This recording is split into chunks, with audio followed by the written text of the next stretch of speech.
This is Tales from the Pros, where business leaders and influencers share their stories of inspiration, struggles, and successes. And I'm your host, Michael Giorgio.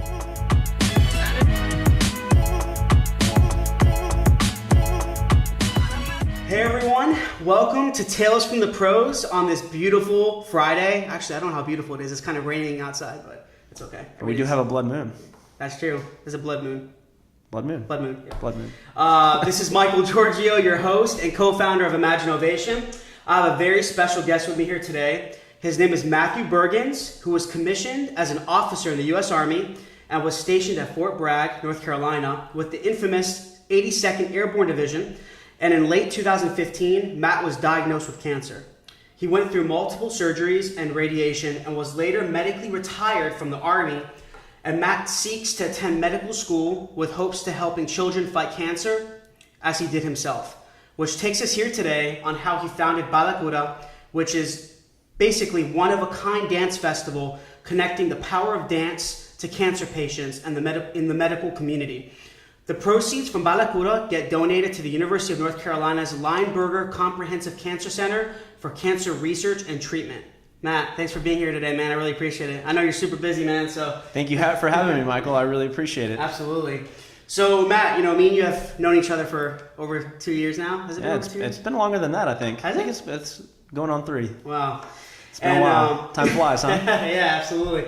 But yeah, we've become good friends, and now I'm involved in BailaCura since the first year of the event, being on the committee. So really want to do this episode on Tales from the Pros and getting the word out there about your story and your purpose behind BailaCura and your struggle with when you had cancer and that first phone call that you got from the doctors and how you overcame it and just really the inspiration behind this amazing event.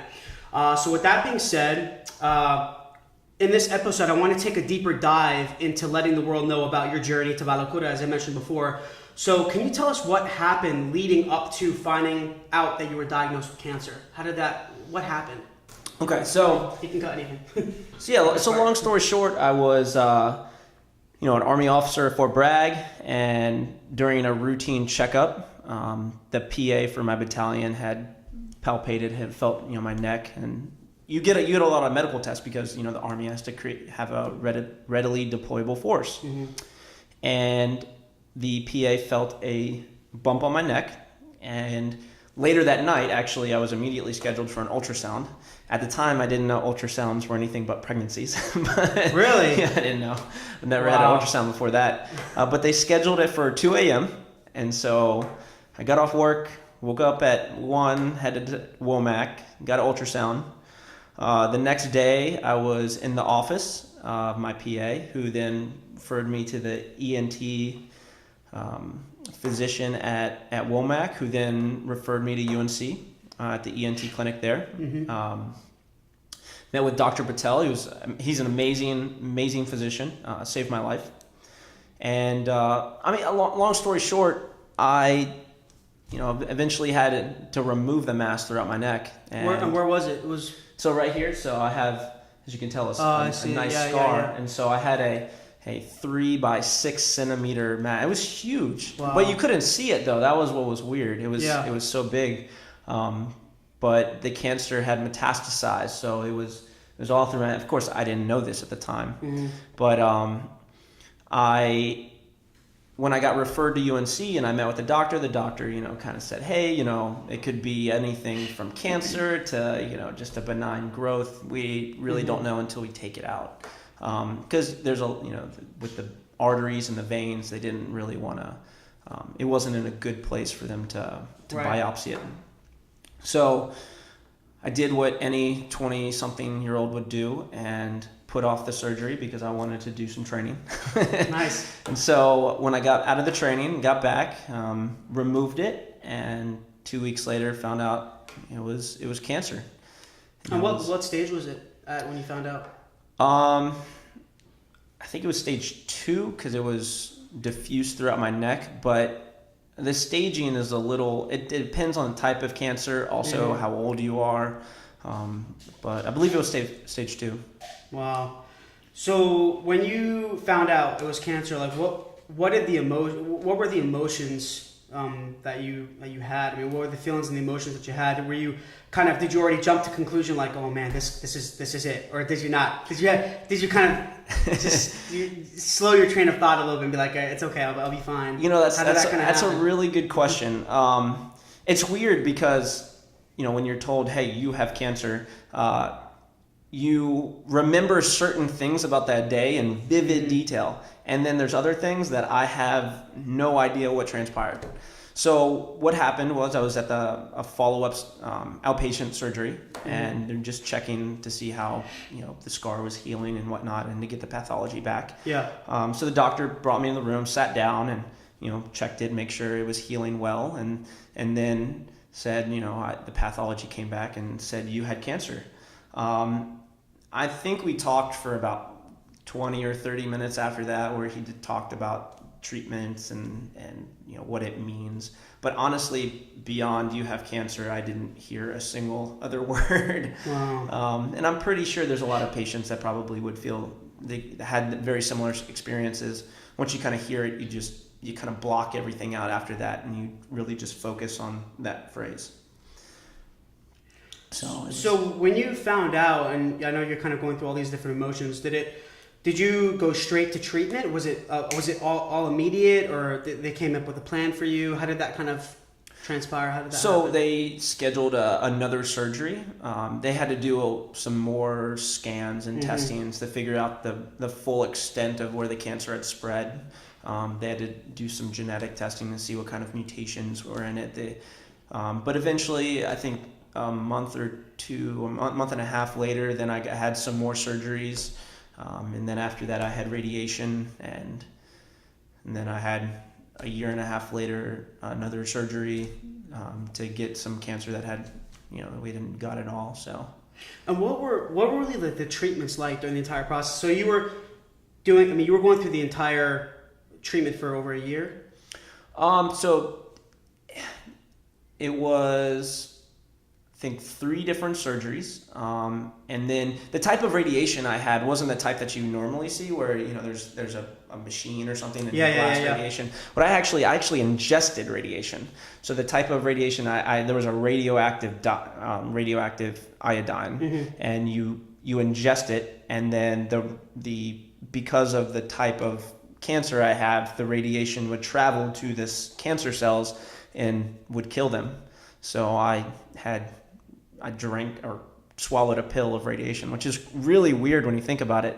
I remember right after you do it, so you go downstairs, and then they have the radiation room behind this really heavy door, and you walk in. I was in like flip flops and gym shorts, and the guy's in this full hazmat suit, and I'm like, should I be in here right now?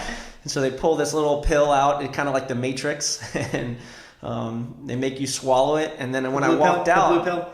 Yeah, when I walked out, there was a guy with a Geiger counter, and he pointed it at me, and it went shoot. So that was a very weird experience, to say the least. I remember I had to go home after that and stay isolated for a couple days or a week or so. And when I did that, on the ride home from Chapel Hill to Fort Bragg, where I was still living at the time, I played the song Radioactive the whole ride home, because I was radioactive. Oh my gosh. That's crazy, man. I like it. So you're going through the entire process, and was it something that, so you had to go through all this radiation, but I mean, there's a lot more treatments than that, isn't there? It's not just the radiation, because I don't know enough about it, so that's why I want to know. So it really depends on the type of cancer, and now that I'm interested in oncology, so right. I had a political science and Spanish majors in college, and tried to avoid taking any biology and chemistry class I possibly could, because it just wasn't my interest. But now I'm grossly fascinated with pathology, with oncology, with the concept of cancer and the mutations that happen. Yeah. And it's hard to explain without getting into too much details of the biology of it, but no cancer is alike. Every cancer is different. So we talk about the word cancer, but realistically, it depends on the type of cell that it became malignant from. So for instance, a brain cancer is going to be very different from lung cancer, which is going to be different from prostate cancer. And so depending on the type of cell also depends on the treatment. So all the treatments are different depending on the type. Now depending on, maybe it might be the same treatment depending on the cancer. It might be the same chemotherapy regimen. But there's a vast variety of different treatment options. And of course, your goal is to kill the cancer while doing as little harm to the patient as well. So there's a lot of things that are taken into consideration. And because we've advanced so far within treatments for cancer, there's been tons of research that has gone in to try to ride that line between killing the cancer, getting rid of it, and then also doing as little damage to the person. And so with you learning so much about just cancer and you going through it and overcoming it, what are your thoughts on cancer research? Because we know BailaCura, all proceeds, everything goes back to UNC Cancer Research, but for children. But what are your thoughts on the validity of everyone kind of donating everything back to cancer research? And I'm sure you've done so much research on that. What are your kind of thoughts on that? So I think the research behind it is imperative. So if you look at medicine as it's progressed over centuries, cancer was thought of. So there's this book that I was very fascinated in that I read when I was a patient before I really truly understood biology and cancer itself. Yeah. But it was called The Emperor of All Maladies. And the reason why I like this book is because it wasn't just a tale of the progress of research, but what the author did was he spoke about cancer from the view of the patients as it progressed throughout from antiquity all the way to where we're at now. And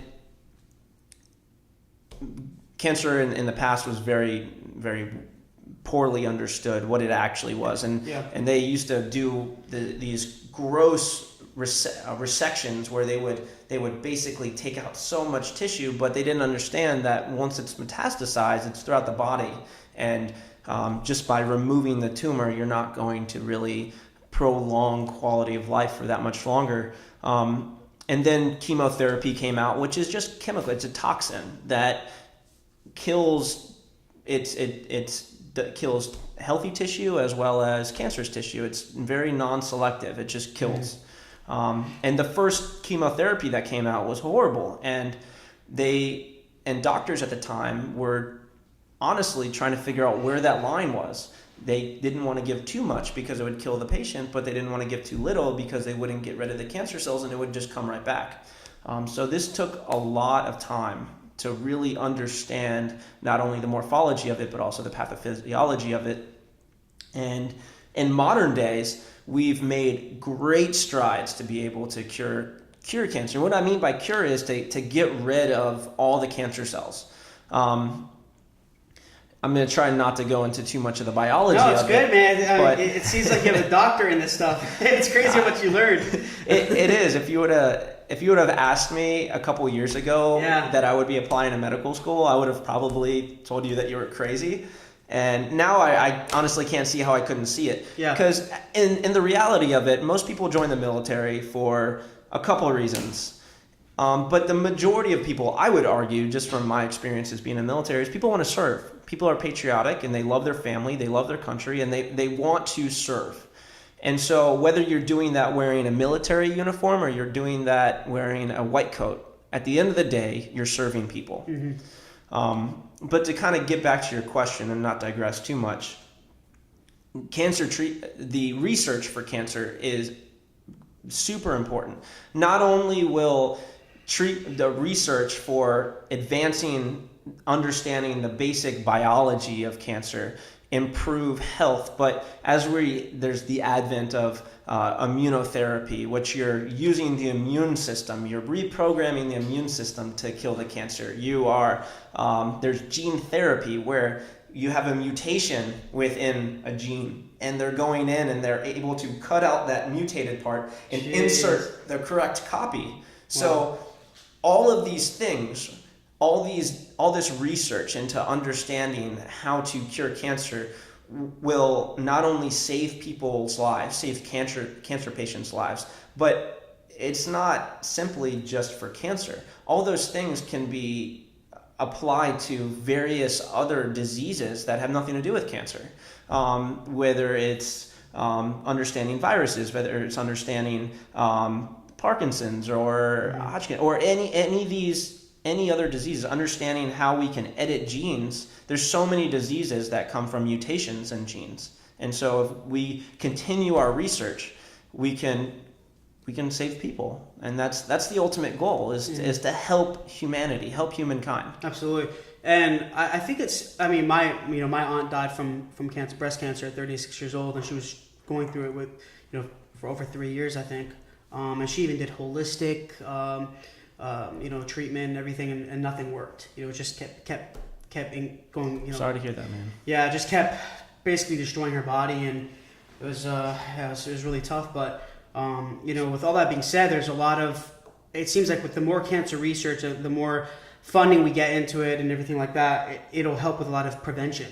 Not just understand the prevention of it, because we always catch it after, but we have to understand like there's prevention of what we eat, how we take care of ourselves. Dancing, for example, we get to BailaCura in a little bit, but I think all that is so vital, and I think we kind of take it for granted because we don't realize the impact of something until it happens to us. You notice that we never think about beforehand. Yeah. So I think all this with you doing BailaCura and everything, it's just going to help prevention and understanding how to basically prevent anything bad that happens to our bodies. And even when I was 25, I had heard the word cancer, but at that time I really hadn't been personally affected at that point. So I heard the word, but I truly didn't understand what it was. I was 25 years old. So there's still so much information in education that I feel we need to do, not only for the treatment side, which I would akin to reactivity, but also being proactive as well. So eating well, getting sleep, resting, exercising, being proactive and taking care of your health is just as important as having a disease and being able to fight against it fix it. So no, I definitely agree. And research goes into not just the reactive side on how, but also understanding, okay, well, if, this is the mechanism that goes awry, then is it possible that we can figure out how to prevent that mechanism from going awry? So there's prevention as well, which ultimately I wish that we could get to a point where people just didn't have cancer. Now, I understand that's probably a vision that is impossible to be achieved. Yeah. However, why not? Why not shoot for the stars? So Matt, when you've been, you went through the entire struggle, and it was, I mean, you're explaining it to me, but it's so hard for me to even imagine, like, man, what if I ever get cancer? I know we shouldn't think that way, but you always have that fear. Everyone kind of you always have this fear of something bad happening to you, right?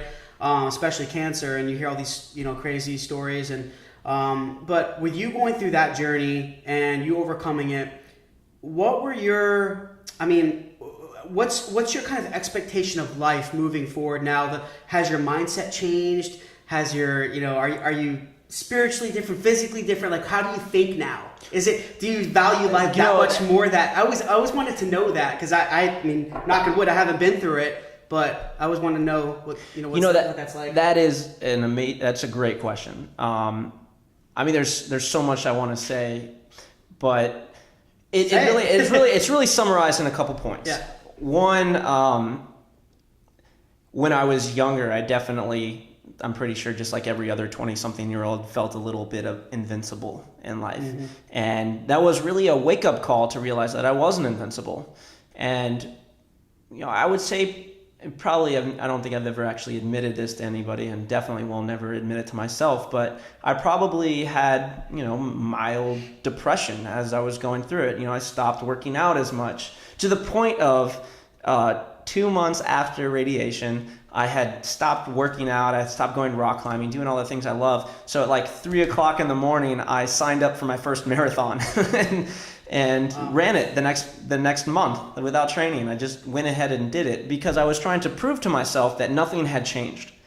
Post-cancer, I was trying to convince myself that I can still live the exact same life before it. But it wasn't until that I accepted that everything had changed that my life started to heal.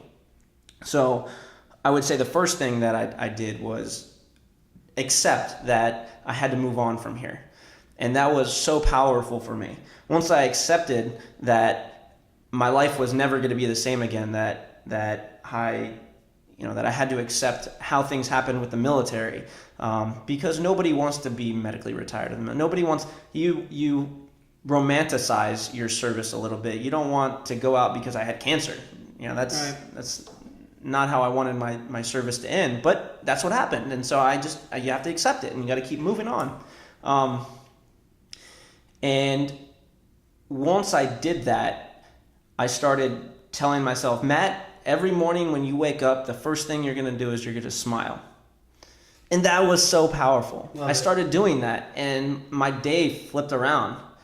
I had started dancing more. I started investing into passions again. And that's where, I started to meet you, and I met, Jenny and Daryl and all the other people that, are a part of the team, because realistically, BailaCura, it's not just a bunch of people that are working and throwing on a festival. It's a bunch of friends.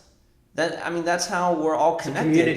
We are a true community of friends that care about each other. And through cancer, I gained y'all as friends, and so in a way, I'm thankful for it, because I didn't have that beforehand, and now I do, and I can't imagine my life without it. It's crazy how you embrace life. Sometimes you go through these things, and we all struggle in different ways, right? But for sure, everybody struggles. These different obstacles and struggles and barriers in life, it's like it gives us it's just a new eye opener on. When you wake up every day, you're like, man, I'm alive, I'm blessed, I'm healthy. Wow, this is, But sometimes it's a shame that we have to go through these things, even things that are out of our control, to make us realize that. I'm glad you said that, because there's something that so when I was in college, like I said, I was a political science major. Mm-hmm. And one of the philosophies that I absolutely loved was Epictetus. Have you ever heard of him? I think, yeah, I have. Yeah. So it was I think a Greek philosopher. Or don't quote me if I'm wrong. Well, I'm Greek, so I have to say I've heard of him. So he wrote the Encheideron, and he found. So have you ever heard? You've heard when people call somebody, hey, he's a Stoic person. She's a Stoic person. Yeah, right? I've heard that. Yeah. So what does Stoic mean to you, for instance? Stoic? Yeah. How would you define Stoic? For me, Stoic would be kind of like a little bit heroic, kind of just empowered, feel strong and mighty. Yeah, for sure. Yeah. And what that stems from is this philosophy of Stoicism. I'm going to summarize it, because there's a lot of complicated tissue. But at the end of the day, Epictetus divided the world into two camps: things that you can control and things that you can't. The world is as simple as that. So, for instance, Michael, I'll never be able to control your opinion of me. I can try to form it by telling you what I think you want to hear. I can try to give you money. I could try to do whatever. But at the end of the day, your thoughts are your thoughts, and I have no control over them. Mm-hmm. That's something that I can't control. Same thing with getting cancer. You can try to control it by eating well. You can try to control it by being physically fit. But in the reality of it, you can't control it. There's things that you can control, like my thoughts and my actions and how I treat people and what I choose to do with my life. And when I wake up, if I want to smile or not, or have a frown. And Epictetus believed that the key to happiness in life, which realistically that's the purpose of everybody. If you want to be happy, you want to live a happy life, you have to embrace the things you can control and truly let go of the things you can't. Love it. And when you can, now I'm still learning how to do this. I think we all are, man. I don't think anybody will truly ever let go of things they can't control. No. But once you start to realize and embrace the fact that you just can't control it and you just let it go and focus on the things you can, life changes instantaneously. And it's almost like a ray of sunshine poking through the clouds after a rainy day. And it's so beautiful. Mm-hmm. And this is perfect because this goes into my next question. So with people that will be listening to this episode, I'm hoping, people will really be inspired by this, even especially ones that are going through the cancer struggle and ones that even overcame it. So do you have any advice or tips to people that are going through it, mentally, things that they can really just be mindful of? Yeah. The first thing I would say is that talk about it, because I tried to do it all alone at first. I tried to deal with it. I didn't want to burden my family and my friends with my own cancer struggle, which is dumb. Just there's no other way to put it. You cannot survive life without other people. So I had to learn that it's okay to talk about it. It's okay to share my struggles. It's okay to ask for help. That's something that I really had to learn. And I lost a lot of relationships because I pushed people away, including romantic relationships and just friendships, because I wanted to survive on myself. I didn't want to ask anybody for help. So I would say that accept it. It's okay to ask for help. I had a friend that once told me that a bank that only gives out loans will go broke. A bank that never accepts deposits. And so sometimes you have to receive. You can't always be the giver. And I had to learn how to receive. I had to learn how to ask for help. And once I did that, it strengthened the relationship because it wasn't a one-way street. It was a two-way street. And I would say that was the first thing. And then honestly, the second thing goes right back to stoicism. There's things out of your control, and you just focus on what you can do. You're going to have treatments, and you're going to have a long road ahead of you, but don't let that stop you from living life. So I think those are probably the two most, for me at least, the two most important things is to ask for help when you need it, and also don't let it stop you from living life. Still focus on you. Still do what you want to do. If you want to take a trip, go take a trip. Go visit the world. Go travel the world. Embrace your friends. Go dancing. Who cares if it's till midnight on a Tuesday? Go anyways, and catch up on sleep another day. Love it, man. Yeah, that's great advice. I think that's going to help a lot of people, man. Really, thanks for sharing all that, Matt. So this leads to BailaCura. Let's talk a little bit about the event. So let's do it. What was the initial trigger? I mean, yeah, you went through crazy struggles. You went through cancer and you battled it. You overcame it, which it's unbelievable. I love hearing stories like that. So what was the initial trigger that you had to start this event? So how did it? Great question. So BailaCura started as an idea on the beach. Idea on the beach? Idea on the beach. So Port City Salsa Splash, run by our friends at Wilmington Latin Dance. Yeah. Was at Port City Salsa Splash. I think this was 2016, I believe. Right, 2 years ago. I think 2 years ago. We're sitting on the beach talking with some friends, and I made the offhand joke. What if there was one of these festivals that donated all their money at the end of it for cancer research or something? And I kind of just made this offhand side comment, and my friend looked at me and said, "You won't." That was it. And so I did. Well, I should say we did, because honestly, I couldn't have done any of this by myself. I think we're up to 17 people on our organization team now. 17 people. And it all started with that's crazy, isn't it? Yeah. A big committee. A handful. Yeah. But yeah, it started on the beach, and then we took a couple months and we really thought about what it would look like. Then in December we announced it, and that's where remember that. You were there, and that's when we first talked about BailaCura and getting you involved. And then it's just exponentially grown from here on out, and now we're a 501c3, and it's great. It's great. None of us have really. I hate putting quotes in this because I never want to say never, but I haven't heard of a dance festival that all proceeds go to cancer research. Yeah. I'm sure maybe there is something out there, but we've never heard of anything like that. So that makes the event very unique.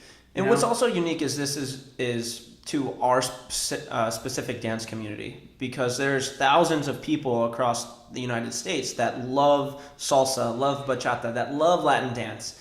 And there's every weekend there's a congress in New York or in Texas or California, Florida, but none of them are a nonprofit that donate their money to cancer research. And so that's where we are unique, and that's where we stepped in. But the beautiful part is, and this is where it's absolutely amazing to see what a community can do, is as we've started to grow, I've made connections. Well, as an organization, we've made connections with these other congresses who I said, you know what, that is an amazing cause, and our festival, well, here, take a couple tickets, donate it, raffle it off, raise more money.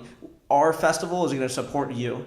And to have not only the community here, the local dance community, but also festivals from around the country support us. Recently, and as far as Los Angeles, a festival in Los Angeles that's coming up in August, they're behind us, which is amazing to see that. It really is. Isn't it crazy how when you start something like this, how much people are willing to give? It is. It sounds a testament. It sounds to kind of cliche, like obviously, but it's not as.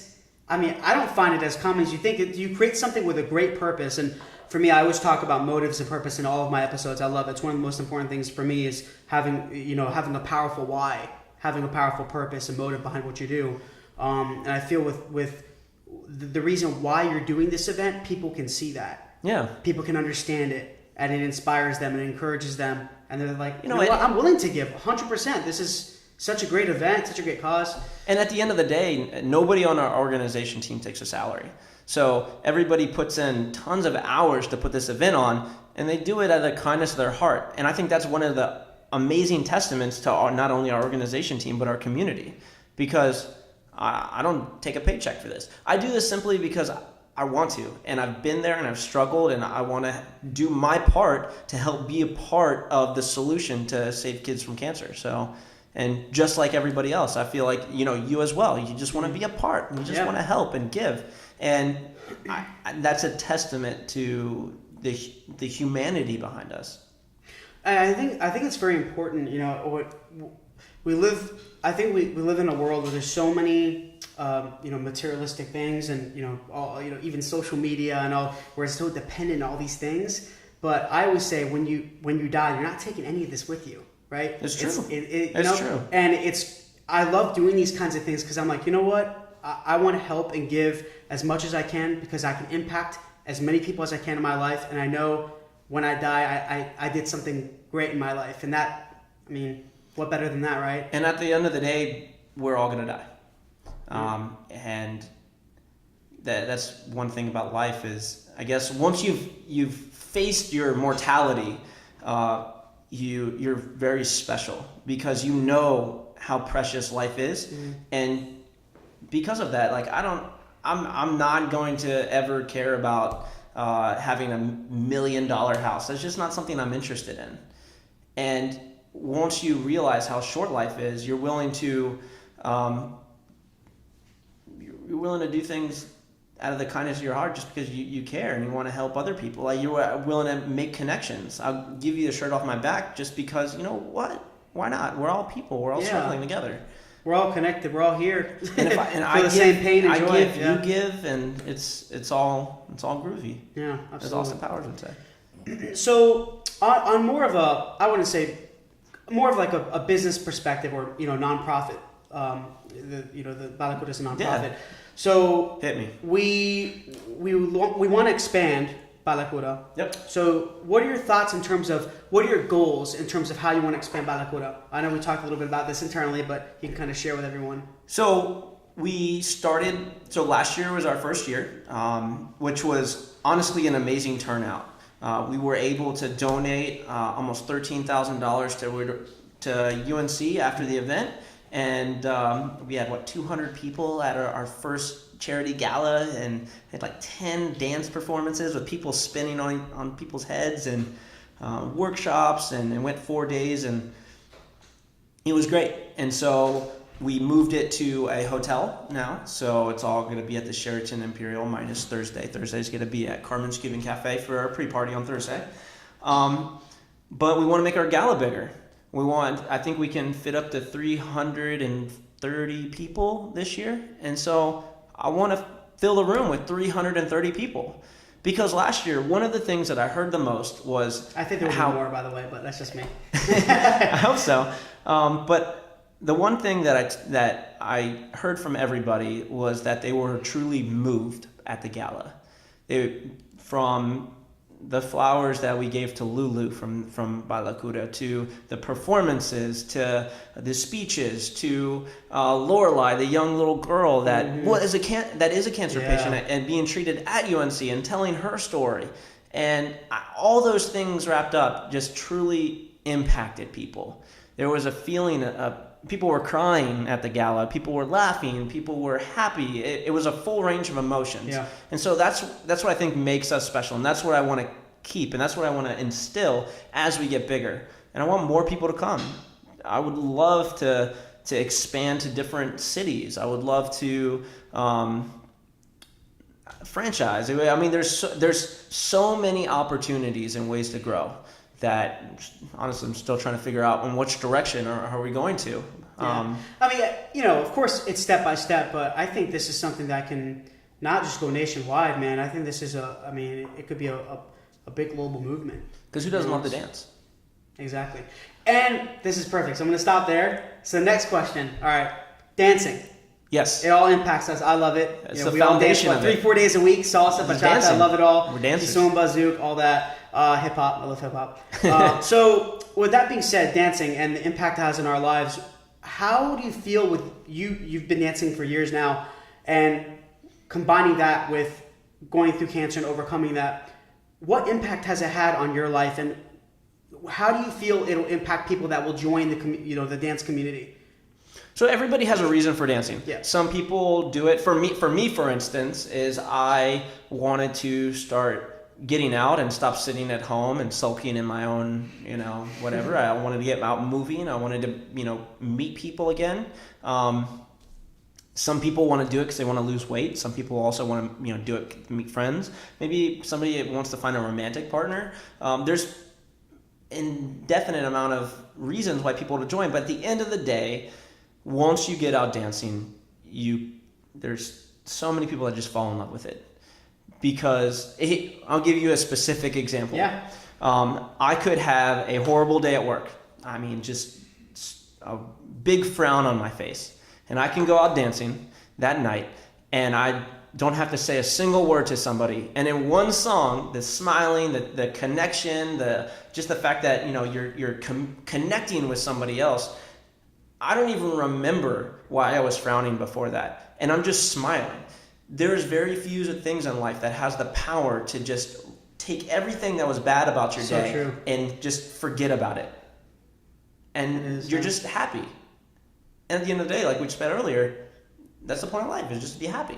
Bad things will happen in life, but dance is an amazing outlet for you to find happiness as well. It relieves so much stress, and that can come back to even the prevention. I mean, how many studies, we don't know that for a fact, but how many studies have there been on, just researchers and scientists saying stress can, it's highly correlated. Killer, it's highly correlated in the literature that stress, constant stress, is very detrimental to your health.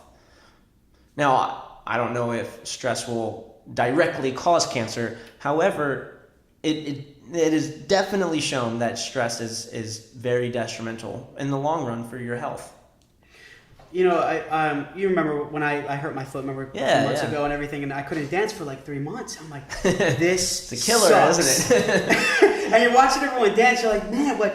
How did I get addicted to dance? This is insane. But that also makes you think, man, like I'm so happy to have found it, and just I wish I was doing it since I was a little kid. You know, I started 3 years ago dancing, you know, salsa and bachata, but man, it changed my life. So I really hope people can, and I think any type of dance, doesn't have to be, you know, Latin, but any type of dance can really change your life, and it can impact you and just really stress and, you know, help you physically, mentally, emotionally, spiritually, everything. I think it is a very spiritual thing. Dance is you're connected with somebody else, even just for just a few minutes. It's very powerful. Oh, for sure. And I mean, I'm going to speak specifically about our dance community, but it's so warm and welcoming, It is. and people truly care, and it's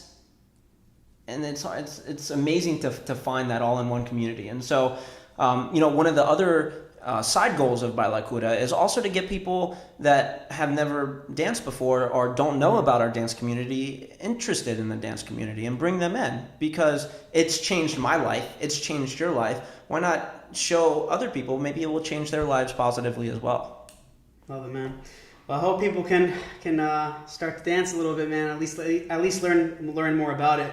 Especially here in the Triangle. I mean, we have probably over 3,000 dance. I mean, it's a huge community. You would never think that. You would never in think Raleigh, it. Durham. Man, there's a lot of dancers here, but amazing teachers, and a lot are part of the BailaCura committee. So it's great, man. So to close things out, I always ask 3 questions before we talk about more of the event, kind of the dates and everything.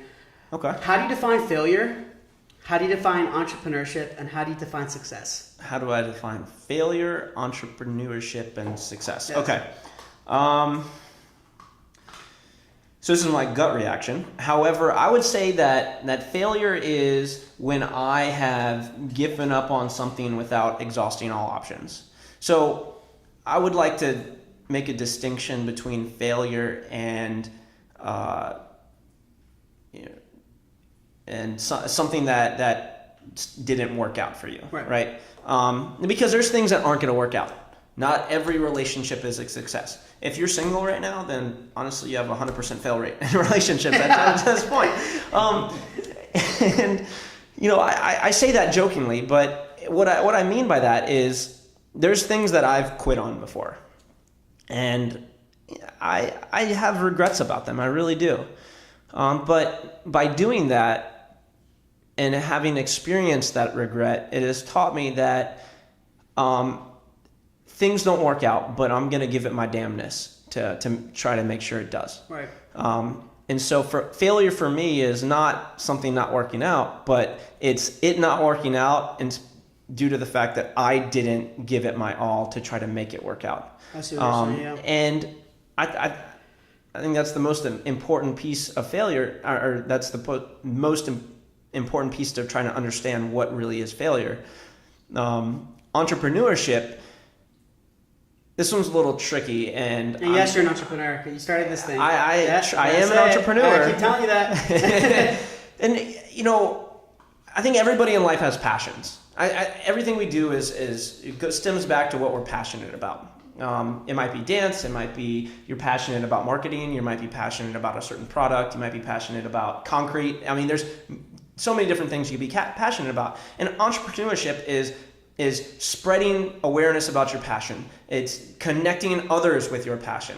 Now, that could be selling a product. That could be a business that it could be for lawyers. You could be a lawyer that your passion is to help defend people or prosecute people or whatever. For me, my entrepreneurship, it stems from my passion and connecting others with dance, using the power and passion of dance to help with cancer research and taking care of cancer patients. So for me, entrepreneurship just stems back to your passions. And success, you know, now that I think about it, success is a little bit more harder to define than failure, but It's very subjective. Yeah, it's very subjective. I guess subjective. everything is. I don't know. Success for me is very elusive because there's no tangible, this is the end and, you know, I've achieved success. For instance, BailaCura. we had a very successful first year, but as soon as the first year ended, what did we start doing? Preparing for year 2. Mm-hmm. So it's a train, and as it continues, or even with medical school, we'll hopefully, get accepted and then one day complete 4 years and become a doctor. But as soon as you get an MD or DO or JD or whatever your degree may be, is that success? No, you're just starting the next part of your journey. For me, becoming a MD is not success. Success for me is helping patients. So, and that's it. And that's not there's no tangible line where that success can be drawn. It's just it's flowing throughout the rest of my life until my last breath. I will continue to be successful as long as I give all my efforts possible with my passions and not giving up and trying to help as many patients as I possibly can. So, yeah. Perfect, man. Yeah, that's kind of... Love it. So, all right, let's talk about BailaCura, September 20th through the 23rd. Yes. Go all out. That Thursday through Sunday. Let's see. We are bringing amazing artists. We had amazing artists last year, and we're bringing some amazing artists. We have Junior and Emily that were on America's Got Talent. They're returning. We have Eddie Torres, the Mambo King. He's going to be coming with his wife Maria.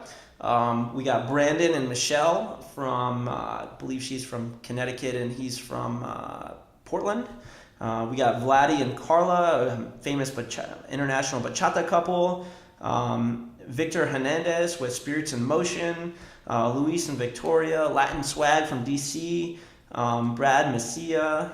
Luis and Jess with Alma Atlanta. You can see that we're hitting so many major cities across the United States that are all coming to support our event. And by the way, people don't know who these performers are. They're very, very well known. Like they're dance influencers. Let's just call them that, right? That's how I want to say it. These people are professionals that have been dancing, most of them for over a decade, that travel around the globe to teach and perform and share their passion, right? And also I got to give it up to our local dance community as well, because our local dance community are the people that stood behind us from the beginning. So I got to give a shout out to Aura Dance Studio and Triangle Dancers with Jenny Geska and Annie Velez and the Cobo brothers, Wendy and Rodrigo. Got to give it up to the man Beto, Norberto Herrera with Mambo Dinamico Dance Company. Wilmington Latin Dance, JP Dance, Somos Mambo, even Tanya from the Mambo Room, Amber Caldwell, who's now running the ISA Dance Project worldwide in Raleigh-Durham, North Carolina. Then we're bringing in DJs. I'm sure most people who dance or listen to bachata has heard of DJ Soltrix. He's going to be DJing. One of my favorites. Yeah, it's amazing. We got also Mario from New York that's coming, DJ Guelas, Christian Sola, Lorenzo Hare, DJ Mike Aranya, Alex Rodriguez, and then I definitely have to give it up to our local DJs that have just taken over Latin Vibes Entertainment with Julio, Mike, and we have so many people that are coming. Then I also have to give it up to we have Yami Dance Shoe Company. They're going to be coming and they're going to be selling. Their shoes are absolutely impeccable. So they'll be vending at our event. They as well as Energy Flow Activewear from Crystal. She'll be selling her awesome products. Everywhere I see, girls are wearing her clothes. So it's crazy to see in less than a year how much she's progressed and spread. Then I also have to give it up to our sponsors. Our first platinum sponsor, Bell and Howell, a company out of Research Triangle Park. They have stood behind us last year and this year, and then Imaginovation, y'all have stood behind us from the beginning as well. The list can go on, but not only do we have amazing dancers, we have Jimmy B. Yes, I recently found out that Jamie Valvano will be our keynote speaker from the Jamie V Foundation. She heard about our event through one of her friends that's a dancer as well.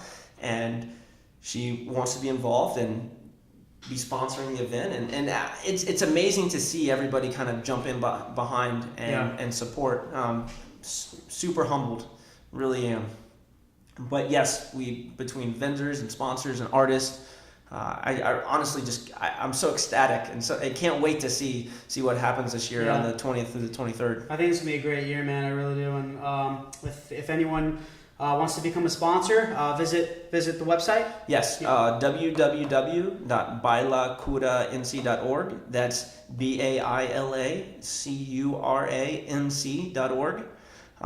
There's tickets. All our tickets are on Eventbrite. We have tickets to the festival itself that includes the workshops and performances and the social dancing. And then for the gala is a separate ticketed event. Gala's amazing. We have the sponsor packages include both gala tickets and festival tickets. But if you don't want to buy a sponsorship and you just want to attend the gala, we have a separate Eventbrite link for just gala tickets. We have each table seats 10, so you can get an individual and let us know who you want to sit with, or you can get a table ticket and go in with 10 people and save a little bit of money. Either way, definitely can't wait to see all the people that show up to the gala, and can't wait to see the amazing performances that we have. We have a couple surprise ones. I will not talk about it now, but I am so stoked for some of the performances that I really think that it's just going to wow people, wow our attendees. But in addition to that, I just want to thank everybody from the beginning, including yourself, Michael. Yeah, man, no problem. Thanks for the opportunity, and being part of the committee has been such a blessing in my life, and just great to have you on here, man. Thanks for taking the time to be a part of this. Really appreciate it. And guys, really, I hope you can share, this episode, and I hope that you can be inspired from it and encouraged, and just know that we all go through different struggles and obstacles in life, and we're all here together, and we're all here to fight it together. So just know that you're never alone, and we're always here. Always great people around you. So get the support from your family and friends and your community. So, Matt, thanks again, buddy. Really appreciate it. And again, everyone, this is Michael Giorgio, your host from Tales from the Pros. And until next time, peace. Hey guys, thanks a lot for watching Tales from the Pros. Please subscribe to our YouTube page and also follow our social media. There are links somewhere around here. But we really appreciate it, guys. Thanks for all the support. And I'm going to be giving you awesome content continuously. And we look forward to seeing you soon.